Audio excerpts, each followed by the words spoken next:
Welcome to Parts in Labor, a roundtable discussion with our urogynecology experts here at Northwestern Medicine. My name is Dr. Angela Chaudhari, and I'm a minimally invasive gynecologic surgeon and serve as our Chief of Gynecology and Gynecologic Surgery here at Northwestern Medicine. I will be your host today, discussing urogynecology and reconstructive pelvic surgery, a comprehensive medical and surgical program that we have across the Northwestern system. I have an amazing group of panelists here with me today. I'm going to start over here with Dr. Bretschneider. Dr. Emmy Bretschneider is our Division Chief of Urogynecology and Reconstructive Pelvic Surgery, as well as the Director of the Northwestern Women's Integrated Pelvic Health Clinic. She's an Assistant Professor of Urogynecology and OBGYN, and in her role as Division Chief, she is our de facto leader of all things urogynecology here at Northwestern Medicine. Next up, I have Dr. Julia Geynisman-Tan, an Assistant Professor of Urogynecology and Reconstructive Pelvic Surgery. She serves as the Program Director and Director of Fellow Research for our Urogynecology Fellowship Training Program. She has very unique clinical interests in congenital abnormalities and has created programming to serve people who are victims of sexual trafficking and exploitation here in the Chicagoland area. Next, we have the one and only Dr. Teni Brown. She is an assistant professor of urogynecology, OBGYN, and in the Department of Medical Education. She serves as the Director of Diversity and Inclusion at the McGaw Medical Center of Northwestern University for all of our trainees across the Northwestern Medicine system. Dr. Brown is also the recent recipient of the prestigious Robert Wood Johnson Harold Amos Award. And finally, rounding out our panel is the formidable Dr. Doug Lucas, an assistant professor of urogynecology and reconstructive pelvic surgery and obstetrics and gynecology. He is our very own homegrown, a graduate of our Northwestern Medicine OB-GYN residency program, and now has returned as an attending over the last few years after his fellowship. So, with all that, let's get started. Okay, so obviously all of you know what urogynecology is. I'm happy to say I, too, know what urogynecology is, but I'm not sure actually all of our listeners do. So I would love to really start off talking about what this specialty is all about. Sure. Dr. Bretschneider, take it away. So urogynecology is a subspecialty of OBGYN, and we see women with pelvic floor disorders, and that ranges from conditions such as, bladder and bowel control issues, as well as pelvic organ prolapse. We also see women who have, lower urinary tract symptoms, such as overactive bladder and recurrent UTIs. Being, fellowship-trained reconstructive pelvic surgeons, we offer a wide range of different surgeries for all these pelvic floor disorders. And we also see women who've had complications from various pelvic surgeries and suffer from things like rectovaginal fistulas, vesicovaginal fistulas. We also see women who have obstetric complications such as perineal lacerations. We also see patients who've had complications from mesh-augmented surgeries and manage those patients often surgically. So yeah, we see a lot of different types of patients, and Teni is going to probably talk a little bit more about that. But yeah, that's kind of the nuts and bolts of what urogynecology involves. Yeah, so Teni, tell me, what is really the type of patient, like what's your everyday patient that you see in the office? What are the patients coming to you and where are they coming from? Yeah, like Emmy said, really I would say the bread and butter of urogynecology and maybe the top two diagnoses that we see are urinary incontinence and pelvic organ prolapse. And because we are in 4 regions, right, we get patients from all over the Illinois borders, like Wisconsin, Indiana. And, I'm sure our listeners probably already know, but in case they don't, about 1 in 4 women have a pelvic floor disorder. And so at some point in a woman's lifespan, right, once during their reproductive years, and then as they age, somebody's going to get a pelvic floor disorder. So we have a lot of patients who have stress urinary incontinence, which is leaking with coughing, laughing, sneezing, urgency urinary incontinence or overactive bladder, where you feel like you need to use the bathroom, you leak on the way there. And then, of course, pelvic organ prolapse, where, the gynecologic organs are falling out of the vagina. Yeah. I mean, I think all of those different areas, first of all, I think this is like a horribly underdiagnosed condition. Absolutely. So, patients are not necessarily telling their primary care doctors. I often tell, when I hear about this from my patients, because unfortunately I have to send patients on to you too, in my gynecologic surgical practice, oftentimes I have patients that say, I waited until I couldn't wait anymore because I just assumed it was a normal part of aging, right? And that like I should leak because I'm older and I had babies and like that's a normal thing.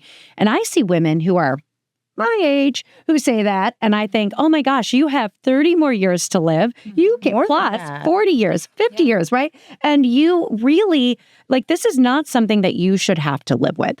So when I think about sort of who the right people as our like referring doctors, what are the questions they can be really asking their patients to elicit this information?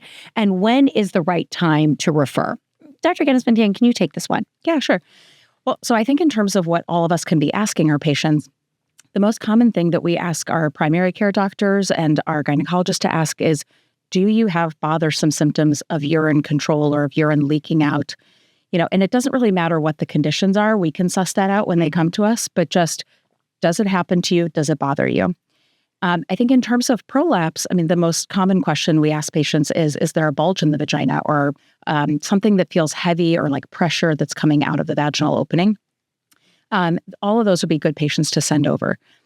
I think in terms of when they should come, there really isn't a right time. We see some patients who are in the very early stages of some of these conditions and they just want information and they want reassurance. And we see patients who we wish we would have seen 10 years ago, because we could have really changed the course of their life in that time. So it really doesn't matter. I think you could send at any point in that trajectory, and we have something to offer them.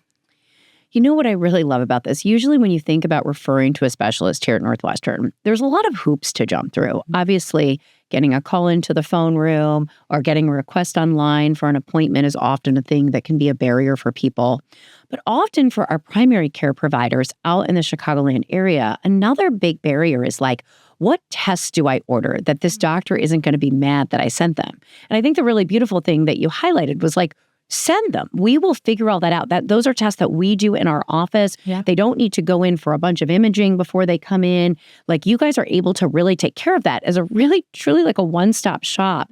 And so I think my real message for our referring providers out there is like, oh my gosh, just send the patient. So and they might not need anything. This might be fine for them to just observe. They might need a little physical therapy, right? They might need, right? Sure. So thinking about sort of what all the different things that you guys do outside of just surgery, right? Yeah. And I think that's sometimes the biggest barrier for referring providers is they honestly feel like, oh my gosh, we don't know how to refer. We don't know what we need to do or get a patient ready because there's so many of these patients. Well, that's okay. They can send them on and we can sort that out on our end in the department. So absolutely. I love that. Thank you so much.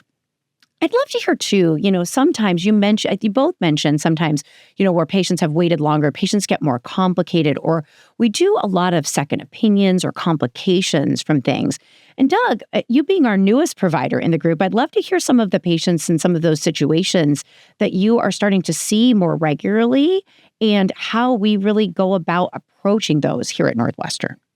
Yeah, thank you. I think that our bread and butter, as was mentioned already, is leakage of urine and prolapse. Those are the most common conditions that we see. And we see individuals who this is a new diagnosis for them. But given that we are at Northwestern, we're covering a broad area with a lot of different referring providers and individuals coming sometimes, across multiple state lines to see us.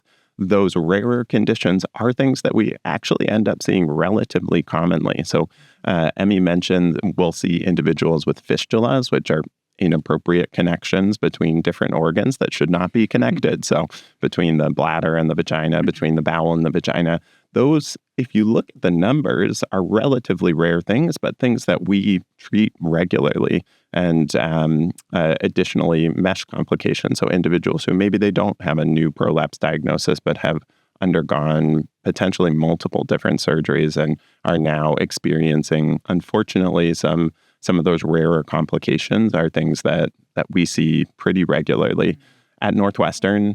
And specifically within urogynecology, I'd say we take a very comprehensive approach. So for an individual that's coming into my office with some sort of complication, whether it be related to childbirth or related to a prior surgery, we're going to speak with her and see, what is your history? What are these symptoms that you're now experiencing related to this complication? And is this something that we can help you with, or do we need to bring in other colleagues as well? And I think one of the great things about our program and the resources that are available at Northwestern, you mentioned, we'll figure it out. So if you aren't sure whether you need to be seen by urology or seen by colorectal surgery, individuals who focus potentially on the kidneys and the ureters, or individuals who might treat complex issues related to the bowel, we'll work with you to figure that out, and we'll get you set up with those individuals. And if you need surgery with multiple providers, then we'll help coordinate that as well. And that's something that I feel very fortunate to have those resources available, so I can ensure that patients are getting coordinated and optimal care. I think if I can piggyback off of that, I think one other thing that we see really commonly, and that we haven't mentioned yet, is recurrent prolapse. I think that what's really nice about our team overall is that all of us are trained in all of the modalities of prolapse surgery. And sometimes, we see people who have had a particular surgery maybe once, maybe twice, sometimes even more, and they clearly need a different approach. And the fact that we have a team that can kind of look at things and has the skill set to do things in different ways, we can figure out the best way to treat that recurrence. And can you share some of those different modalities that maybe patients have experienced or not, and the other things you guys can offer? Sure. I mean, I think that all of us kind of do everything, but, some of us actually have even more experience or history in doing certain approaches. So all of us do all options of native tissue repair, and we talk about, uterosacral ligament suspension, sacrospinous ligament suspensions, with and without uterine preservation, which I know Dr. Bretschneider is really passionate about. We offer all kinds of laparoscopic and robotic and even single port robotic, mesh augmented surgeries for prolapse, and of course do obliterative surgeries. And sometimes, we kind of have to figure out something even more unique or rare amongst those things, and kind of combine different approaches, do things both vaginally and abdominally, or do it together with other teams or other kinds of surgeons to really make sure we get the optimal outcome. And to piggyback off of what Jules is saying, I think one of the strengths of our team is that we do have such a diverse, training experience and skill set, and that we come together to discuss these really complicated cases. I think that's what makes our team uniquely strong. We have case conference where we discuss these complicated patients, we discuss their needs, and as Doug mentioned, identify patients who may benefit from referrals to other departments. And I think that makes our team really, really special. So. And not to keep bragging about our team. I think, there's no shortage of folks who can treat these conditions. We're lucky in Chicago. But you'll find in some places, some people may do something and someone else doesn't do this in a group, right? And I think this group is unique in the sense that every single person can do, like Joel said, offer all of those options. And we love that because we can take care of each other's patients, right? I think it increases access for patients. And you can have the confidence, it's difficult sometimes to get in with the provider, and you don't have to wait for one person. Any of us can take care of you. And, if I'm out of town, I know my partners can take care of my patients to the level that I feel, is beyond the standard of care. And I think it's really a unique thing. And I think sometimes patients and even providers may not know to look for that because you want a place where anyone can take care of the patient appropriately. Yeah. I mean, I can certainly vouch for that as a frequent referral or somebody who does joint surgery with this group of providers. I really find my patients will ask me, who should I go see? And I actually tell them, well, what's closest to your home? And I can tell you which provider works at that location. And when we do the surgery downtown together, it might be any of their partners because we have different people who come in on different days of the week when I'm operating. And it is, to me, too, honestly, a relief that I'm able to offer that. And we're able to be so flexible in terms of giving patients what they need, when they need it, and where they need it all over the city. So I 100% agree. And I don't think we're talking about it too much because it is such an important aspect. Patient access is such a problem across not just our city, but across the country, as we know, and specifically for urogynecology procedures, these sort of hidden hidden problems that a lot of our patients don't like to talk about, there is really so much availability. And I say, obviously this is very much geared towards referring providers, but I know we have some patients listening too. You're allowed to refer yourself. You can actually call and make an appointment with this amazing team, and we'll talk a little bit about that at the end. But one thing that I find really interesting in some of the work you do is, as a minimally invasive surgeon, I'm always looking for all the least invasive options for my patients to pursue when it comes to surgery. And often when I do surgeries with you, it's because we've decided on a hysterectomy and patients need some additional procedures in addition to that. But I'd love to hear more about the work you guys do in uterine-sparing surgery, because we know how important this is for patients. How does that work, that we leave the uterus in and do urogynecologic procedures? Yeah, so traditionally, surgery for uterovaginal prolapse involved a hysterectomy. But more recently, there's been a lot more attention towards uterine-sparing surgeries, and there's actually been a lot more literature on this topic. And I think patients themselves are expressing that desire to keep their uteruses, or uteri, for one reason or another, whether that's body image or the desire for the most minimally invasive approach. I forgot the question. So how does it work? How does it work? How do you do that? So there are many different approaches. Like you mentioned, patients who seek uterine-sparing options are often looking for the most minimally invasive approaches. And so we decide that often involves, a vaginal approach without mesh. So that would involve a sacrospinous hysteropexy, which is a surgery that we all perform pretty regularly for those patients who are looking for uterine-sparing surgeries.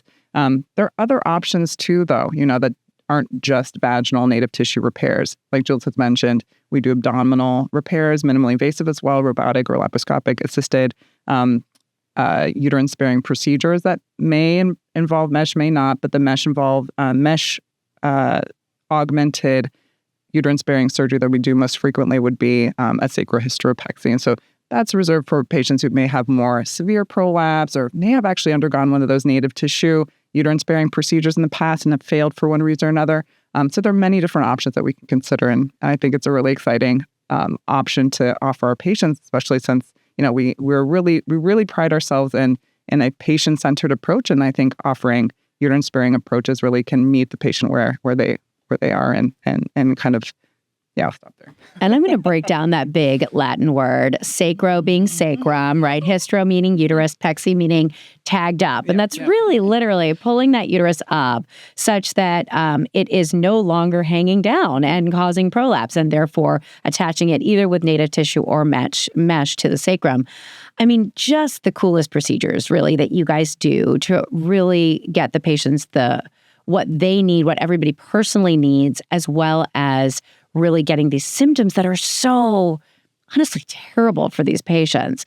So what I hear is bread and butter, prolapse and urinary incontinence. That's what you guys do. You cover all of it. You'll take care of all the imaging. You'll get the patients where they need to go with the right doctor at the right location. I love it so much. But even with all that, I know you guys do way more than that, okay? We just described all that bread and butter stuff, as well as all the second opinions and the more complicated stuff that Dr. Lucas mentioned. But I know, too, that a lot, that there are patients out there who look and come to tertiary care centers because they were actually born with congenital anomalies. And oftentimes, they go and they find these out at very young ages in the pediatric population. And oftentimes I feel like those patients will come to see gynecologists and not know who to go to as they continue to have time. And I'm really excited for Dr. Geynisman-Tan to talk a little bit about the care clinic that we have here, the Collaborative Advanced Reconstructive Evaluation Clinic that our urogynecology team is a part of. So can you share a little bit more about that? Of course, yeah. So this clinic is really interesting. It's actually a multidisciplinary collaboration between our team, Lurie Children's, which we work together with one of their pediatric general surgeons, as well as one of their pediatric urologists, and then a pediatric and adolescent gynecologist who is here over at the NM side. And the way that this clinic runs is we all come together collaboratively to look at the imaging, to do the physical exams, to talk with these patients together, and to come up with the best and really patient-centered care plan for them. Most of the time we see, teenagers or young adults who are born with differences in how their vagina formed. And that could be a transverse septum, something that's kind of occluding horizontally across the vaginal canal. It might be a complete agenesis of the vaginal canal, and sometimes with or without the uterus. And some kind of rarer, more unique anomalies where there's almost like a diagonal septum through the vagina, and sometimes, absence of a kidney or other kind of ureteral or bladder anomalies. And so we see a whole bunch of different conditions, but we have to figure out what is best for that individual's surgical plan, for their sexual function, for their future reproductive function. And so it's a really kind of unique clinic where we all kind of put our heads together and make sure that we're thinking about what that girl needs now and what she needs 15 years from now. I really love that you, as an adult urogynecologist, is a part of that clinic and as a part of that conversation. I've had some experiences working with pediatric surgeons in other locations than here. And sometimes I think decisions are made a bit more unilaterally about what patients and parents want at any given time for their child. And maybe the whole discussion about all those other things in terms of sexual function and childbearing and all those things don't come into the discussion because it's not something that our pediatric colleagues are used to counseling patients about, frankly. It's just too young an age.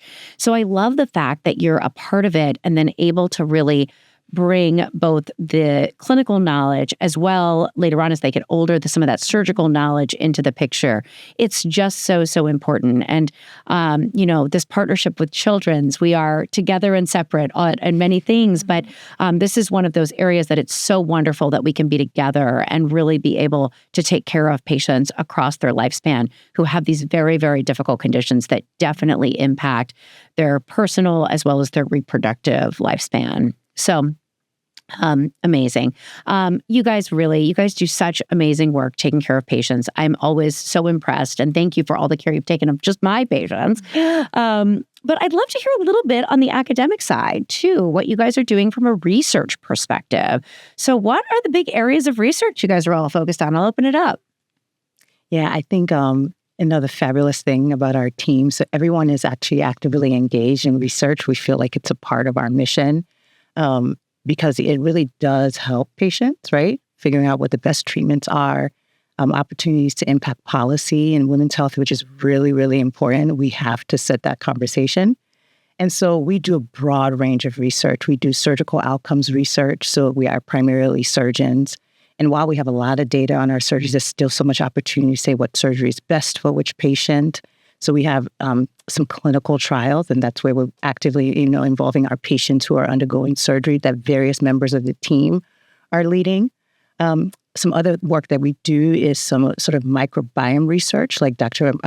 Geynisman-Tan's research. And what that means is we know that the vaginal environment, the bladder has bacteria, and those bacteria serve different function and could probably have some role in the kind of the way patients present and what their symptoms may be like. And that's really an exciting area of research that we're actively involved in.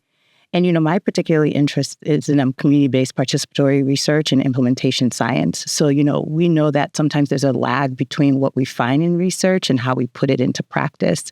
And I think that's just a real synergistic part of our programs as we are discovering these great things, thinking about how do we translate that to care delivery and really change the way that certain patients are receiving their care. I'm particularly interested in marginalized populations, right? Folks who aren't always showing up in our research.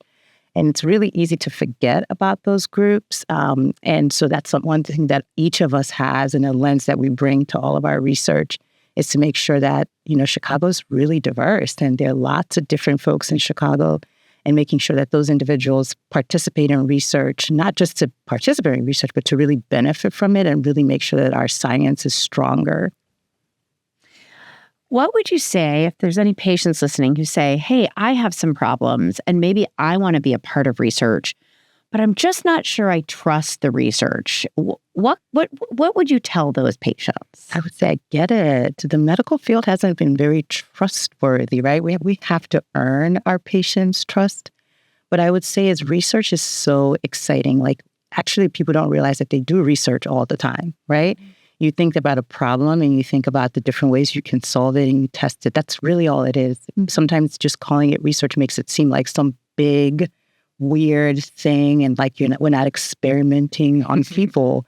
It's really putting an organized process to say really what works best and figure out what it is that works. So if anyone is on the fence about it, I think you have a right to ask questions. I think that's one thing, there's no emergency in research. You can take your time. You can probe. You can share those concerns. There's no such thing as a silly question. Trust me, somebody else has had it. Because I think a lot of times it's just a misconception about what it is and what you may be getting out of it. I think the biggest thing is a lot of our patients, because about how distressing these conditions are, especially when they get help, they want to help other women, right? Like it's that same drive that we all had to go into this field. And you do that with research, right? You can touch one patient with clinical care. With research, you can just impact a whole lot of people. And so I tell them, if there's any part of you that wants to help other women who have the conditions that you have, research is an excellent way to do that because your experience contributes to making our treatments better. Absolutely. Absolutely. I love that so much. I think also, so much of the research that we do in this field is about symptoms and not about, poking or prodding or doing something physical to somebody, right? I mean, the conditions we treat are quality of life conditions, and the most important outcome that we study is how this has impacted your quality of life as a patient. And so, there's so much of the research that we do that involves filling out questionnaires or telling us about how your life has changed in an interview, right? It doesn't have to be, getting shots and needles and medicines and things that, some patients perceive as being riskier. And so I think that there's different ways that you can be involved in research and still, help other women going through this condition. Yeah. And in a place where every patient is comfortable. Right. Yeah. I love that. Okay. So to close us out, I know now everybody's going to be calling the phone lines and all that. Where can our patients see you and who can they see? Kind of share with us a little bit about that. And we can put some numbers and things in as well. So we have several clinics in the Chicagoland area. Doug spearheads the practice up at Lake Forest. We actually just had a new partner join us up there. It's really exciting. She started in September. Her name is Dr. V. Duong. So women who live in the North region who prefer to get their care up in the North, please seek Dr. Lucas or Dr. Duong up there. Out West, Dr. Geynisman-Tan and I see patients out there as well as downtown. And Dr. Lucas, he also sees patients downtown. So out at CDH, that's in Winfield. So patients who prefer to get their care out West can see us there. And then Dr. Brown, Dr. Teni sees patients down at Palos, Mokina in the South region. So we have as she sees patients downtown as well. So we have a very wide range of catchment. Thank you. We have a wide and catchment area. So patients can see us at wherever location is most convenient for them. And I know some patients will ask this question. You guys are all kind of based downtown. Must they come downtown for their surgery, or are there opportunities for them to have their surgeries out, for example, up at Lake Forest?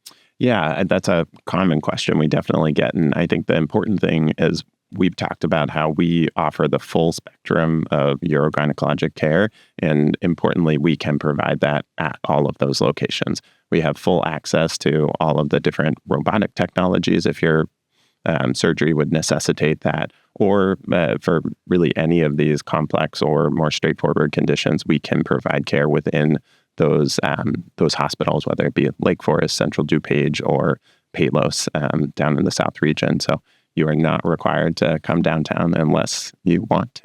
And we're always happy to see you here too.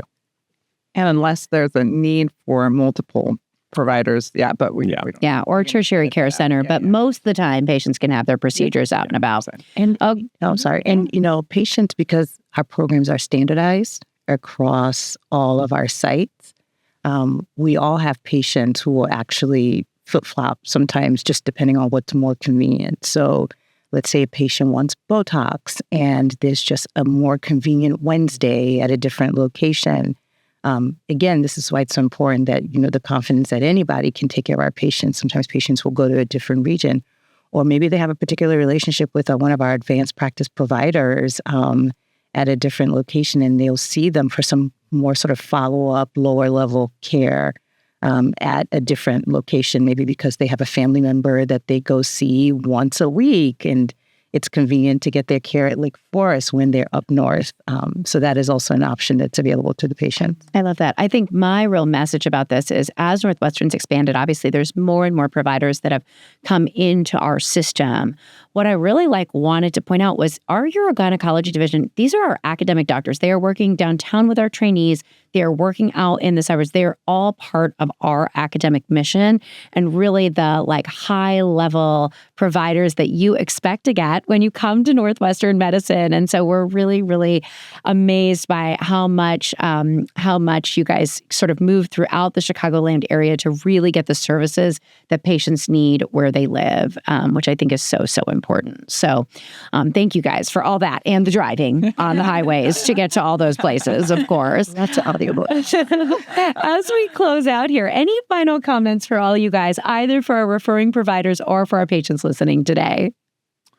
I think that one thing that I did want to, kind of point out and highlight, we talked about our care clinic, working sometimes with these adolescent populations. We talked about the uterine-sparing options that are available. There's no age at which it's appropriate to consider treatment of your pelvic floor disorder and below which it's not. And so just kind of hammering home the point that if you think that they have distress or issues related to any of these pelvic floor conditions, please send them to see us and we'll help work with them to figure out what's the best fit for them.